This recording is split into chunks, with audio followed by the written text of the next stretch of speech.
All right. So we're going to pick our story back up.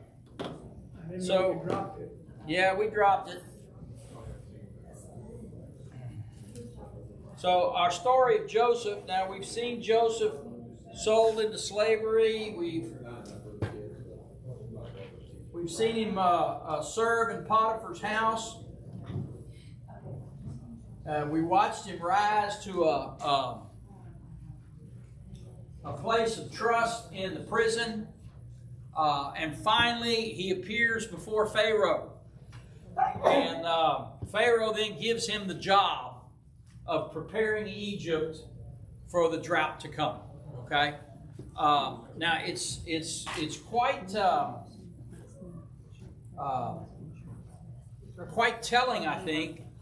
One of the things that's quite telling about Joseph's life is what we finished reading last week was that Joseph went, as soon as Pharaoh had given him that commission, Joseph went immediately to begin to prepare. Okay? So I want y'all to remember that. Joseph is basically on a mission. All right. So life is good for Joseph now. He's been married. He was given a wife, and he's been married. And in parts of the scriptures that we're not going to read, Joseph has 2 sons. So marriage being what it was, or what it is, we can assume that those 2 sons were born in the first years of plenty. Okay? But he has 2 sons. The names of his sons, I think, are a very good window into Joseph's state of mind.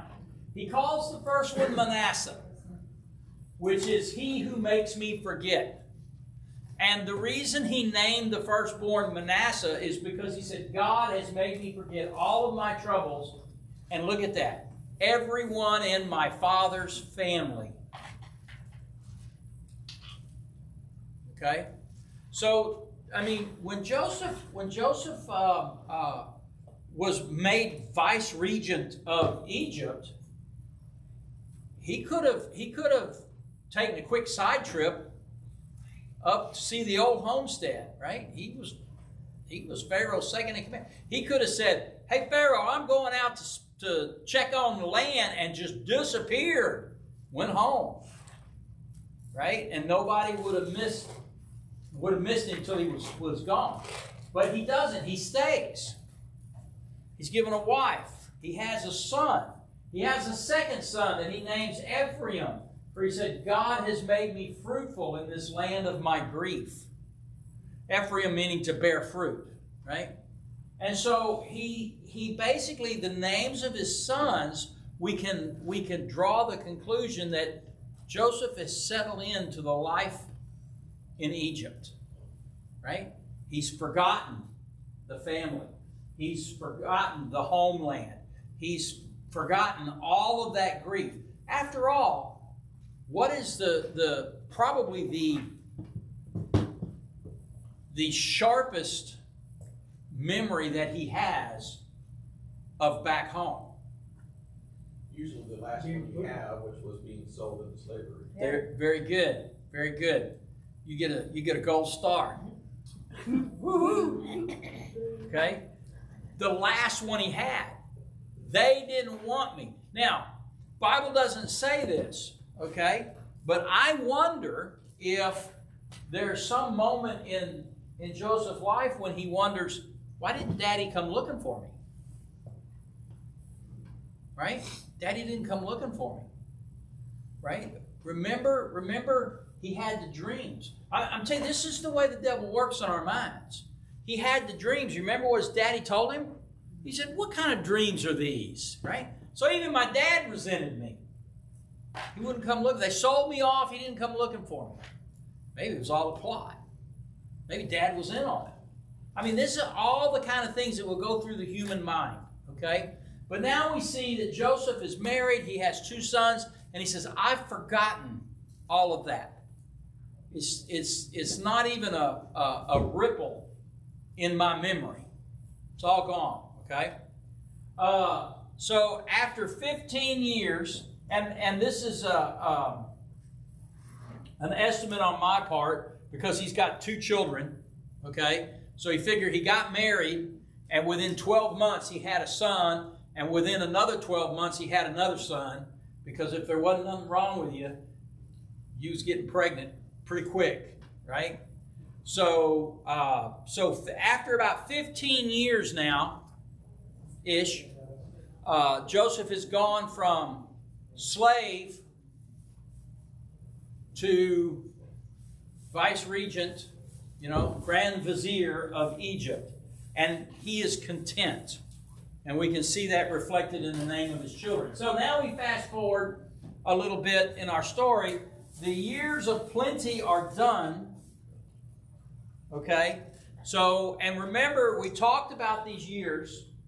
We talked about Joseph gathered grain until you couldn't keep count anymore.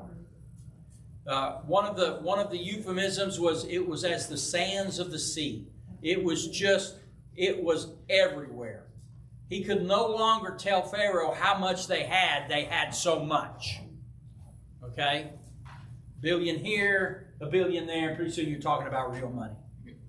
Right? That kind of thing, right? They had an embarrassment of riches. They just had it everywhere. Okay? Now, we can estimate that this next part of the story, what we're about to read, takes place about 1 year into the famine. Okay? So, what I figured, what we're going to read is Joseph's brothers show up to buy grain. So, I figure that this is going to be about a year in. They've missed the first harvest. And they've gone through, because remember, you put up every harvest, if you were living in an agrarian society, every harvest, is anybody cold? I notice the fans are running. Is anybody a little chilly? Because I know the air conditioner's running. It's nice and kind of cool outside. Do we really want the fans running? Quick show of hands. No, everybody's fine? Okay, all right. Anybody start shivering, then speak up. You cold, brother? Brother Milt's cold. You got a jacket, okay. So you would take part of your harvest, right? You'd sell part, and you would keep some back for food, because that had to keep you through the winter, through the spring and summer, and into the harvest period of the following year. Okay? And so, as you get through there and your harvest or your crops fail, and you're looking at, okay, I'm running low, and I was counting on this harvest, and maybe you had a little extra, right? But remember, nobody else knows. They got 7 really great years. Nobody else knows that there's 7 really bad years coming, so they're not putting away extra, right? One of the things they always told me, scared me to death, brother. I thought your hand was going up for a question. I was going to say, it's too early for a question. One of the things, I can ignore. One of the things they told me when I was young, coming up, I was working construction, and they said, no matter how tempting it is, do not live on your overtime. And I was working 10, 12-hour days, 7 days a week, right? And so my normal paycheck at that time for a straight 40-hour week was I would bring home about $700. But when I was working overtime, the union had really good overtime rules. I might bring home anywhere between $1,500 and $2,000 on one paycheck for 1 week. Okay? And it's very tempting after a month of that to go, dang, literally you would go, dang, look, we can afford that new car. Right? And I tell you, don't get used to this. And so for the first 10 or 15 years of my life, my working life, and I figured this out, I would work those big overtime hours until about November, just about Thanksgiving. And then the foreman, or the general foreman on the job would come thank everybody for their work and hand you a pink slip. And you'd say, okay, And you'd be out of work until just a little bit after Easter. About this time of year, things will start to crank up again and you get another job. My wife Dawn used to be so mad at me because we'd do our taxes. I'd work about 7, 8 months out of the year, maybe 9 months out of the year, and make twice as much as her. And she worked all year long, every day. Right? But they tell you, don't get used to living on the extra. Make sure you put the extra away, because there's going to be months when you don't work. Well, that's where we're at now. But nobody's told them that there's some bad months coming, okay? So I figure this is about a year, maybe a year and a half into the period of famine where we're going to be. So at this point in time, Joseph is going to be approximately 38 years old. His 2 children will now be 7 and 6. So the story we're about to read, he's probably been gone from home for 21 years. 21 years. 3 sevens. Remember, 7 is God's number of completion. So he's been gone from home for 21 years. He's about 31.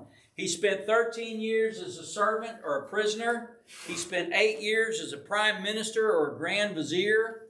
And from the names of that he selected for his children, we can infer that Joseph does not think of home.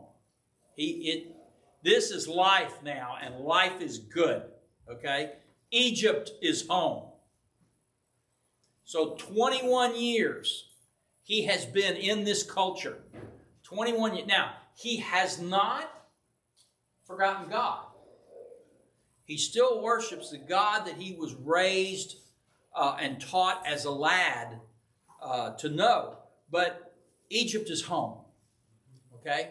He don't think about Canaan land anymore. He doesn't think about the family anymore. When you say family, he thinks his wife and his 2 children. Okay?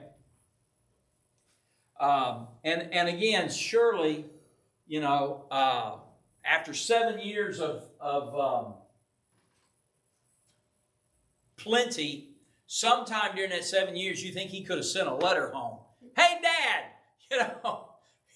get the family ready. There's some bad years coming. Wish you were here, right? He doesn't send. He doesn't go visit. He doesn't send word. So in Joseph's mind, he's partitioned that part of his life off, and he doesn't even think about it. Okay, so I want you to keep that in your mind as we begin the next phase of our story. All right, so we're going to pick up our story, Genesis 42. We'll begin reading in verse 1. I don't think I'm going to read the whole chapter tonight. So we'll split this chapter into two parts, but I want to get as far as I can. So when Jacob, now this is meanwhile back at the ranch. You know those old westerns, right? Where the hero's off fighting and they say, meanwhile, back at the ranch. So while this is all going on in Joseph's life, right? All that we just described, Jacob, Joseph's father, heard that grain was available in Egypt. Okay? So immediately we know they're starting to feel the effects of the famine. They're wondering what they're going to do. And Jacob hears, hey, they got grain for sale in Egypt. Okay? He said to his sons, why are you standing around looking at one another? Because I imagine they was having a discussion, right? What are we going to do? We don't have no food. We're running out of food. What are we going to do? Jacob said, well, what are you doing? It's just standing around here looking at each other. He said, I heard there's grain in Egypt. Go down there and buy enough grain to keep us alive. Otherwise, we'll die. Right? So Jacob has realized how bad the situation is. He still doesn't know how long it's going to be bad, but he knows it's bad right now. So Joseph's 10 older brothers went down to Egypt to buy grain. But Jacob wouldn't let Joseph's younger brother Benjamin go with them for fear some harm might come to him. So Jacob's sons arrived in Egypt along with others to buy food, for the famine was in Canaan as well. Okay? So let's look at, there's a little brother. Benjamin is Joseph's younger brother, also born from Rachel, which was Jacob's true love, and has replaced Joseph in Jacob's heart. So remember, Joseph was his favorite. Coat of many colors, right? Favored son of the father. And his brothers, that's why they were jealous. Well, he had a younger brother, Benjamin. And so now Benjamin has become father's pet. Okay? So from reading the story as we've gone through here, how old do you think Benjamin is? Come on, don't be bashful. Throw out a guess. 20, 25? Okay. That's pretty good. He's always depicted as a little boy, right? We think of him, we tend to think of him as a little boy. But Joseph knew about him. So he was 5 to 10 years old when Joseph was sold into slavery. He had 21 years to that. Benjamin is probably somewhere between 25 and 31. He's a full-grown man. But now remember, we're in the time of Abraham, we're still living to 120, 130 years. Okay? We still have some extended lifespan. So 30, he's just about ready to be married. Okay? He's still living at home. Daddy's taking care of him. Joseph would be nearly 40 now. Because remember, they traveled from Canaan to Egypt in one verse. It didn't happen that way. It took them a month, 2 months, maybe 3 to get down there. Okay, Joseph is nearly 40. The rest of his brothers will be 55 or 60, somewhere in that range. But that tells you how quickly the Jewish nation should have been able to get back to Canaan once they escaped Egypt, because if it only took them 40 to 60 days to get there from Canaan, they shouldn't have been stuck in the wilderness for 40 years. Well, so no, I'm just saying. Yeah. Straight line. Yeah, you could have made a beeline for that there. Well, and they actually did. If you think about it, they actually did. And when we get there, we'll study this. They actually went, they went to Mount Sinai first. They got the 10 Commandments and right to the River Jordan. And that's where the 10 of the 12 spies, brought back an evil report. They basically said, there's no way we can do this. And God said, oh, you disrespect me. He said, don't go in now. And they said, try to go in anyway. And they got beat pretty bad. And God said, no, you're going to wander around the wilderness now for 40 years. Why did they wander for 40 years? So the whole generation. Next generation. Yeah. For the generation to die. The generation that refused to believe would die in the desert. Right? That's why they wandered around for 40 years. Only two of the original adult generation that exited Egypt were allowed across the River Jordan. Joshua and Caleb. Okay? Listen, he's going to try to steal all the glory in this. So if y'all want to go star, y'all going to have to jump out there with them answers, because, right? He's over there. He's going to get them. He's got 2 gold stars now. Okay. All right. So let's pick up our story. Just want to set the stage. Joseph is no longer a child. He has been 7 years in Potiphar's house, or some number of years, 5 or 6 or 7 in Potiphar's house, and 6 or 7 in prison. He's run a country now for 8 years. This is a man who at 40 has become a wise and experienced and mature leader. Okay? Since Joseph was governor of all Egypt and in charge of selling grain to all the people, it was to him that his brothers came. So Joseph would hold court, and people would come to Joseph and ask for grain. When they arrived, they bowed before him with their faces to the ground. Joseph recognized his brothers instantly, but he pretended to be a stranger and spoke harshly to them. He didn't So speaking harshly, right? He said, hey, hey y'all, where you from? How's your mom and them? Right? No, it was, he sat up there, he recognized them, and that had to be a moment, right? But he managed to keep himself composed, and he spoke harshly. Like, where are you from?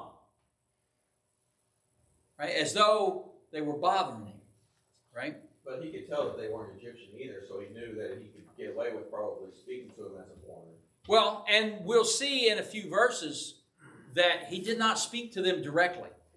He spoke through an interpreter. Okay? Well, something else that was funny, that they didn't recognize him. Oh, and they didn't. And we're going to talk about that here in just a minute. He demanded, from the land of Canaan, they replied, we have come to buy food. Although Joseph recognized his brothers, they did not recognize him. All right, so Joseph recognized his brothers. Yeah, there you go. Gold star. Joseph recognized his brothers. Okay? Should I go ahead and tell him why they didn't recognize him? But they, just wait a minute. This is my gold star. They did not recognize him. Right? Why? Don't talk about it. 13 years. Slavery and prison, that changes a person. There you go. That changes a man, right? That changes a man. Eight-ish years of running the country has matured him. But most of all, he walked like an Egyptian. Yeah.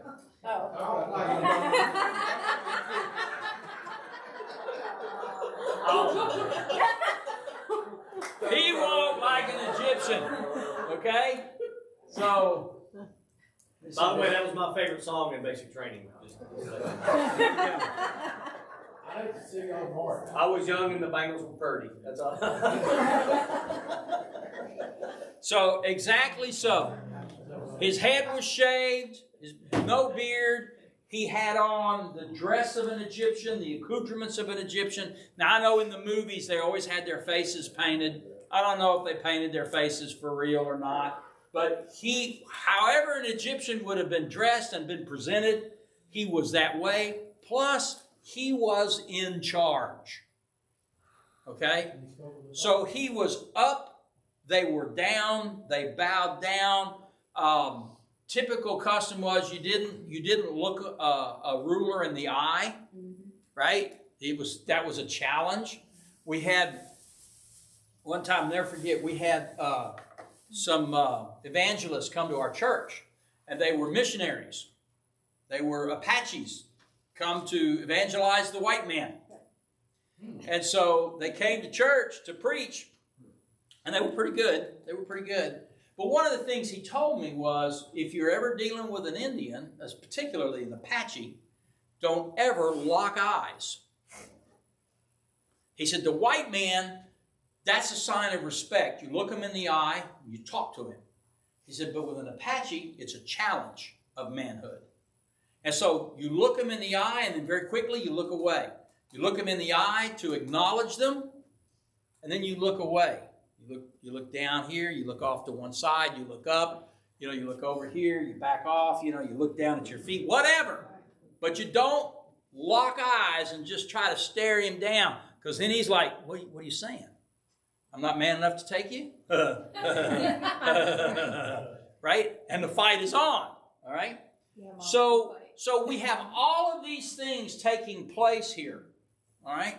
So his brothers are down. Joseph is having a moment here. Now, and we'll see this in the next verses. Joseph had put all of this out of his mind. I want you to picture this. He's put all of this out of his mind. And suddenly, the faces of 10 men are before him. Who are these 10 men? The very 10 men who dumped him in a hole and sold him. And just like a bad dream. Now, they were adults. They were in their mid to late 20s, if you'll remember. It's what we estimated when this happened. And now they're in their 50s. Okay? So have you ever I don't know if you've ever noticed this, but movie stars are a good way to notice this. You see pictures of them in their late 20s. You see pictures of them in their 50s, and you go, oh, hey, they're aging pretty well, right? You know, they look the same. They look the same. And then there's a point, generally in their 60s, right, when all of a sudden it's like, you see them and you're like, oh, man, they got old. Yeah, they got old. The check engine light came on. The check engine light came on, right? And they said, you're not an Apache. You can't climb ladders. Say what? No. You don't get to say that and have to go, no, never mind. What? She said you can't climb ladders. You can't climb ladders. Well, Yeah. I can still Talk for a living. Do it. Come on. Go ahead. What you do? I can still climb a ladder. There's another person present who, and actually he doesn't have any trouble climbing the ladder. He's coming down. I don't have no problem coming down. He gets down faster when he goes up. And that's what I was going to say was, it's not that he has a problem coming down. He just gets impatient with the whole process and just takes the quick way. I don't need to use that rung. Let's go to 3 more down below it, honey. Okay, so Joseph is looking into the faces, and this is why he recognizes them immediately. Now, how many of y'all have looked at someone when they are in their teenage years and then looked at somebody when they are 40 and went, there's a resemblance, but is that the same part? You know what I'm saying? Because there's a lot of change that takes place between the late teens and 30-ish, right? You grow into your body. You grow into your body. For men, you put on a little mass, a little weight, okay? Muscle firms up, and you also begin to exhibit the signs of your maturity, right? Maybe the wrinkles, maybe a little gray hair, depending on how quickly you age, okay? So Joseph is shaven, right? And so there's nothing about Joseph that even resembles what they might remember from him as a boy, all right? So he walks like an Egyptian. He's been surviving and thriving while they've been apart from each other. That's true. So they've continued to live the agrarian life, and he's living large in the city, right? Mm-hmm. So, he doesn't do hard manual labor. Now, he has to think. He bears a lot of responsibility, and that's a burden, but it is not the same as up at 3 a.m. to milk the cows and the goats and all day in the pasture and in the heat and farming. So that takes a toll. Okay. So, continuing our story, and he remembered, this is Joseph, he remembered the dreams he had about them many years before. He said to them, "You are spies. You have come to see how vulnerable our land has become." "No, my lord," they exclaimed. "Your servants have simply come to buy food. We are all brothers and members of the same family. We are honest men, sir." Yeah. Oh my. "We are not spies." "Yes, you are," Joseph insisted. "You come to see how vulnerable our land has become." Joseph is remembering his dreams, okay? And as he remembers the dreams, his life comes flooding back to him, okay? And so he put it out of his mind. He no longer pined away for those days. He no longer thought about it. And then these 10 men bow before him. It all floods back. All right? His dream. Remember his dream? There were 11 sheaves of grain that all bowed before him. And here are his 10 brothers bowing before him. I'm telling you, this hit like a freight train. this hit like a freight train. We're going to see Joseph in a few verses. We're going to see he has to excuse himself. He's overcome with emotion. All right? This is hammering him. Right? It's all coming back. Right? The rejection, the humiliation. Right? But I want you to remember what Joseph has been through. Right? This has matured Joseph in a way that his brothers could never hope to achieve. Right? Because Joseph could just say, no, I know better. You're spies. Off with their heads. Right? But this isn't God's plan. And if there's one thing that Joseph has learned, is to be sensitive to God's plan. That is one of the most difficult things we have as Christians to do, is be sensitive to God's plan. We want to go and do what we plan, right? Not what God has planned. Do you think Joseph would have planned to spend 6 years as a butler? 7 years as a prisoner? No. Do you think he would? No, he liked his life. He was the favorite of his daddy. He would never have planned this. But God had planned it for him. Okay? So the family, great sheaves of grain. You know what a sheaf of grain? We used to sing a song way back in the day, right? Bringing in the sheaves, bringing in, and everybody goes, what is that? So when you would take and cut your grain stalks, remember we talked about this last week, you would cut them, you would take and bind a clump of them together and stand them up. Right? So you'd cut them, bind them together, so you'd have a little group like this, and you'd pile them up, or stand them up, and you'd stand up 4 or 5, and then you'd go to get the next ones. And you just stand them up. And then later you would come through and you would collect all those and put them in a cart and bring them into the barn. And so that's what he saw, sheaves of grain, right? Whereas everyone in his family, including Joseph, had simply assumed that he was in charge and they were bowing down to him. The true meaning of that dream becomes more clear now. Grain. The family was coming to him for food, for grain, right? And suddenly this all starts to fit together, right? Why? Because God's plan is well thought out and thorough. Okay? So we see that they're coming to him for survival. We remember in one of his dreams, it was the sun, moon, and stars bowing before him. Paying respect, but still preeminent, right? They're still leaders of their own clan, but they're paying him respect. They're paying him more respect as a stranger than they did as a brother, a member of the family, okay? So I think that this is the moment, as he remembers these dreams that he had, he knows what's coming.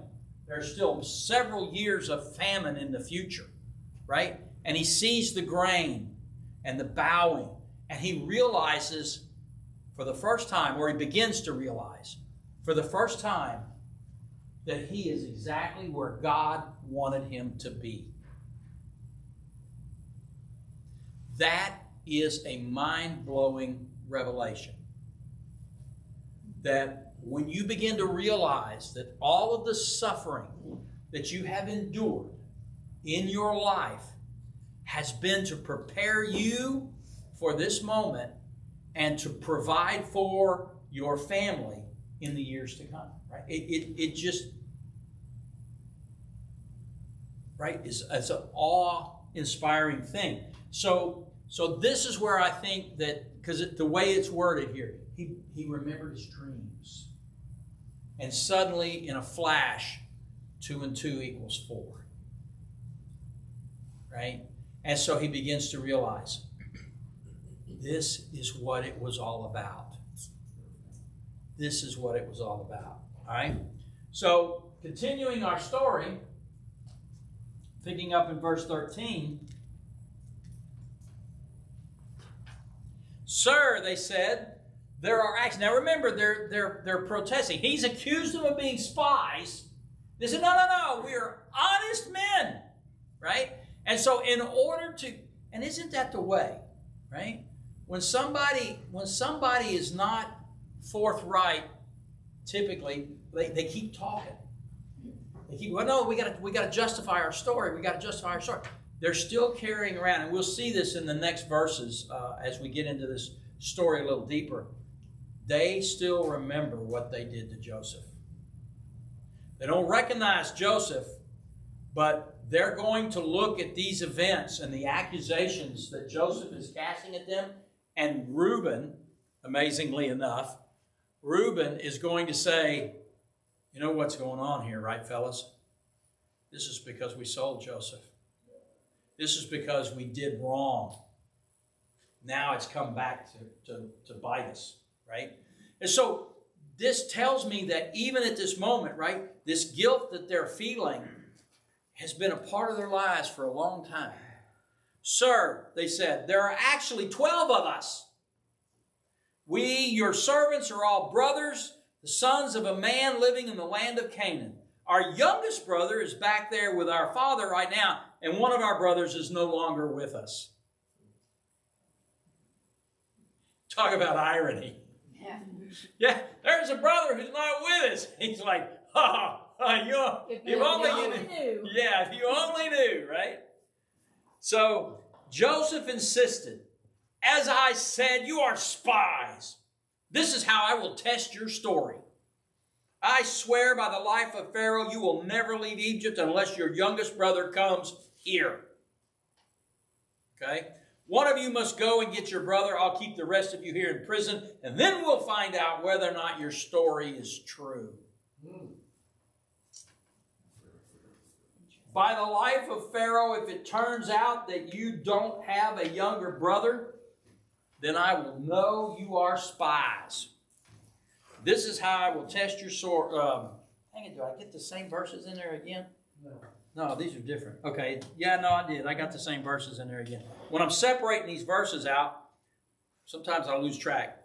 So one of you must go and get your older brother. I'll keep you in prison. We'll find out. If it turns out you don't. So Joseph put them all in prison. Verse 17. We're going to skip all the way down to here.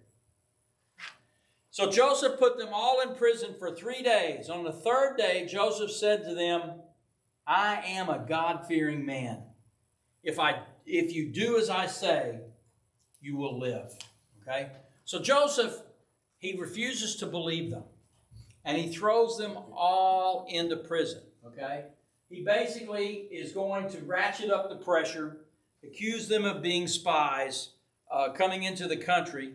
So in a panic, they answer quickly, we're all brothers. There are 12 of us. One is gone. One is at home. And Joseph doubles down. Right? He says, okay, so you told me there was a brother. He said, produce him. I want to see this brother. Right? Now, he actually tells them that he's only going to let one of them go home. He's going to keep the rest of them in prison. But that's what he says. He said, look, he said, I fear God. So he's going to change it around a little bit. He's only going to keep one of them, let the rest of them go home. Right?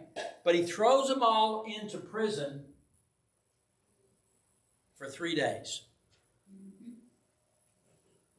Now, earlier I said the Bible does not tell us how long Joseph was in this pit. They threw him. Remember when he came up, they grabbed him and they threw him in this pit, and they were like, "How are we going to kill him?" And then they saw these Midianites come, and they said, "Oh, we'll just sell him." And I theorized, this is not Scripture. Scripture doesn't say how long he's in there, but I theorized that he was in that pit for about 3 days. Well, this is one of the reasons. He put them all in prison for 3 days. And you say, well, why would he do that? Why would he put them in prison for 3 days? Well, other than the sign of the death, burial, and resurrection, right, which is what I think happened to Joseph, is also a shadow. In other words, you guys will experience the same things you put me through. I did not know if I was going to live for 3 days. I was in fear for 3 days. I was in limbo for 3 days. He throws them into prison, and they think we're going to die here. He's forgotten us, right? for 3 days, right? So this is what I base that guess on. It is just a guess about how long Joseph was in the pit, but he threw his brothers into prison for 3 days, okay? Now, one might ask, why? Why is Joseph being so harsh? Right? When they first showed up and bowed before him, why doesn't he just start to speak in Hebrew? Judah, Simon, Reuben, hi, it's me, Joseph. I don't think they would believe you. Possibly. This is a moment where I get to take a little something to drink, and you get to suppose why Joseph is being so harsh. So go ahead, start supposing. Travis? Oh, Gold star. well, he's still human, so he still has to overcome his human, Okay. being upset, and just how do I handle this situation? If this is God's plan, then how do I really handle this situation? Right. So there's a little bit of what God's got me here, and I think he realizes that. What does God want me to do next? Right? So, do you remember how we started our story? Okay? Do you remember the family history? Joseph knows these guys. Okay? He knows just how deceitful they are. He knows the family history and what happened to him. He knows that his dad's name was born Jacob, changed to Israel. He and his mother Jacob, and his mother deceived their father, or Jacob's father, Isaac, into blessing him instead of his twin brother. Remember that? Right? Jacob, as a matter of fact, Jacob, the name Jacob is from the root word in Hebrew, deceiver. In our vocabulary, it would mean con man. Con man. Flim flammer. Right? So what he knows is that it's a genetic trait that his brothers have inherited from him. There we go. I'm gonna take your 2 gold stars away from you and give them to. That's right. And so his daddy spends 14 years in exile with his mother's family in a foreign land. His uncle tries to cheat his daddy at every turn. God keeps blessing him. He's tricked into marrying the wrong sister. I mean, this is the family history, right? He ends up fathering 11 children by 4 women during this time. 2 of his wives, 4 women, 2 were wives and 2 were maids. It's a better one taking place. It's a better one taking place. No pun intended, right? Pun intended, yeah. Bad don't win. Never mind. So, exactly so, right? So, in a house with 4 women, where having children is the sign of favor, a sign of value, a sign of prestige, a reputation, right? 4 women. Well, it's also a sign in that day that if you were a real woman, you could give birth, and if you were a real man, you could produce children. That's right. Well, Jacob is obviously a real man, and the women are squabbling over who's more woman, right? Are you woman enough, right? And so you get this infighting, right? And as a matter of fact, there's a story about one wife asking another wife for some of the things that she's collected, right? Some of the herbs that she's collected. And she says, sure, I can let you have some, but you got to give up your night with our husband and let me have it. And she got pregnant from that night. Okay? So all of this is coming into play, right? We tend to skip over this kind of thing, but this is when Joseph begins to remember the family. All of this is coming into play, okay? Well, do you think he then could have had the thought that maybe the father and the wives and his younger brother don't exist any longer, and these, 10 are just coming out as vagabonds to make No. a life for themselves? I don't think he would have gone that far. There would be no reason to think that. But I think that because of this, and this is the reason I was going into this background, because of this, he knows their nature. Okay? And so what he's got to do is test them. Well, another thing that you have to take into consideration about Joseph is the dream that he had was that not only his brothers would bow down to him, but his father as well. Yeah. So he knew that this was a dream that God gave him, and that God doesn't give men dreams that do not come to fruition. So I think knowing that that dream would come to pass, he knew that his daddy was still alive. Right. Right. Because he knew that God was a God of his word. Yeah, because But- the 11 are not just 10, which at the time only 10 people had shown up. Right. Only 10 has shown up. But in other words, I think a big part of it is look at my life now. Look how I've changed. What's been going on with these guys? Are they still the harsh? Well, let's just keep going, okay? The wives are competing for lots of attention. When Jacob finally returns home to homestead in the land of his father and grandfather, his daughter is raped by a local boy. These 10 brothers, or a portion of these 10 brothers, devise a plan to marry in and basically rob the family. But these brothers, this is back when they were young, 20 to 25 years old, they tricked the locals and end up killing all of them. All of them. Right? They basically came without without Jacob's knowledge. They went to the locals, the town, the village of the boy, and they said, "Hey, look,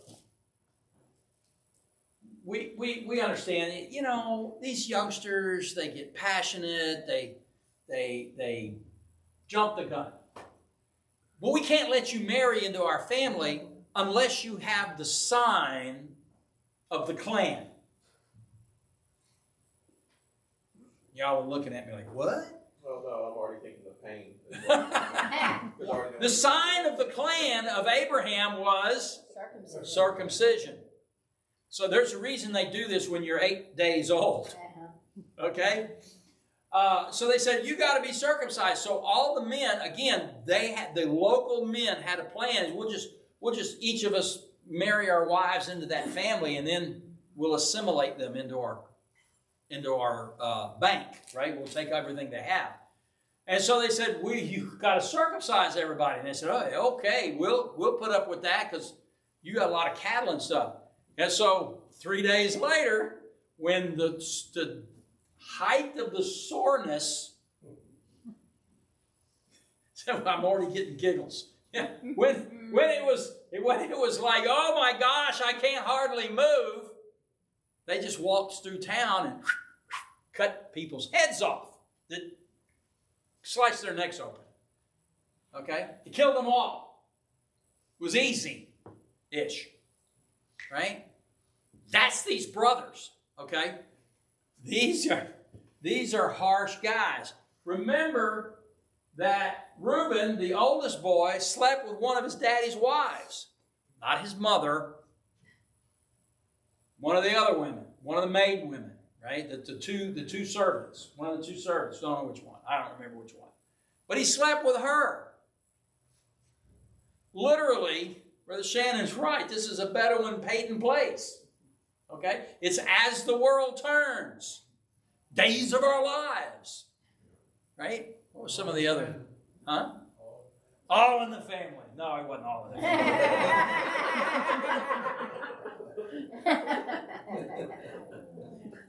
Jacob's two youngest sons are Joseph and Benjamin. All my children. There you go. Jacob's two youngest sons are Joseph and Benjamin. And these final two were born to him by the wife, one of the sisters. Remember, he was tricked into marrying the older sister first, Leah. And so, but Rachel was his true love. So both Joseph and Benjamin, Rachel died giving birth to Benjamin. Okay? So Joseph and Benjamin were the touchstone, if you will, for Rachel. He didn't have her anymore, but he had Joseph and Benjamin. That's why they were his favorites, okay? So the final, they were born there. Rachel dies giving birth to the youngest child. So Joseph needs to know who the brothers have become, right? Are you still those lying, cheating, deceiving, greedy individuals that I knew as a child? Or have you changed? Huh? No, they're the same.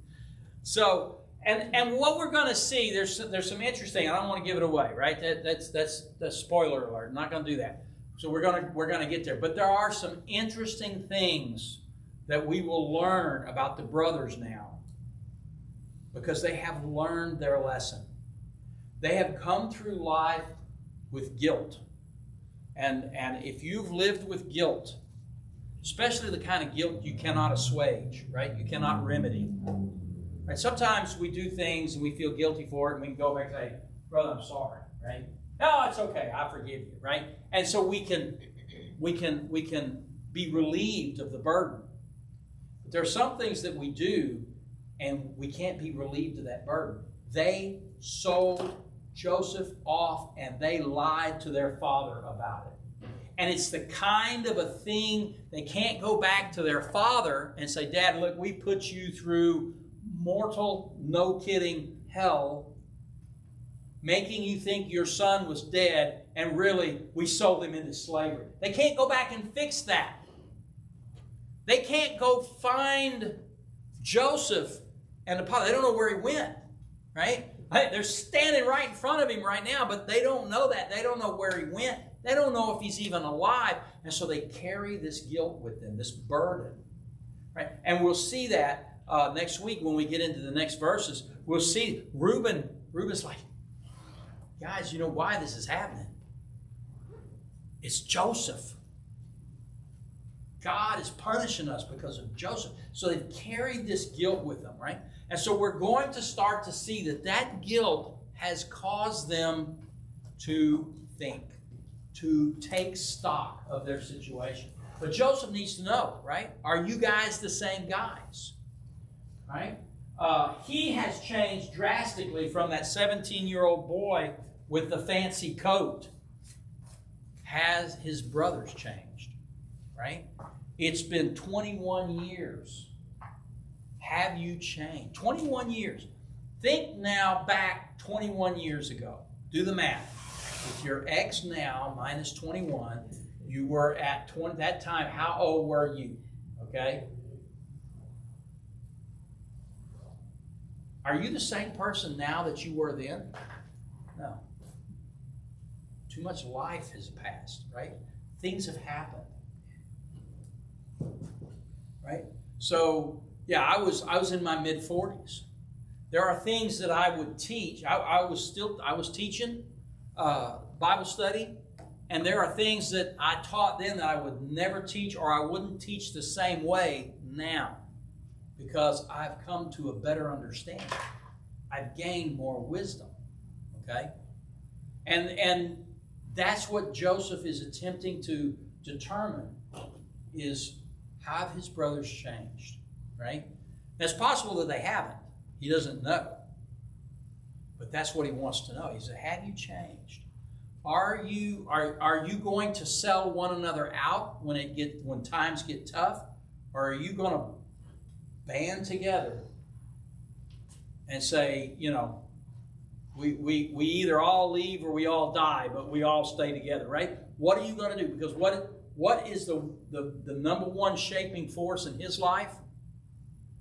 Betrayal. Betrayal by his family. Okay? So that's what he wants to know. So this is why I think he's being harsh.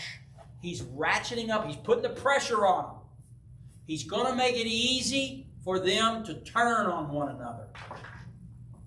Now, in the grand scheme of things, right, God's plan is to what?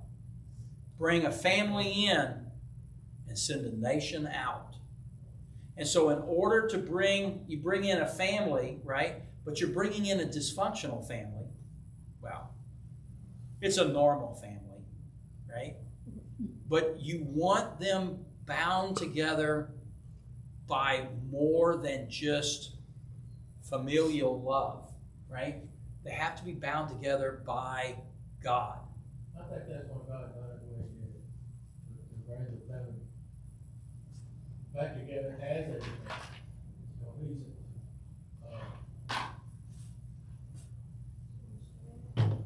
You have to restore them, back to where Right. you wanted them to be. Right. So I think that's all that's going on here. All right. So tune in next week when we hear one of the they say clock, and this was a good break point in the story. So I didn't want to try to get any further in the story. When we hear one of the brothers say, "Hey guys, where did this silver come from?" Because remember. What did they sell Joseph for? 20 pieces of silver. Yep.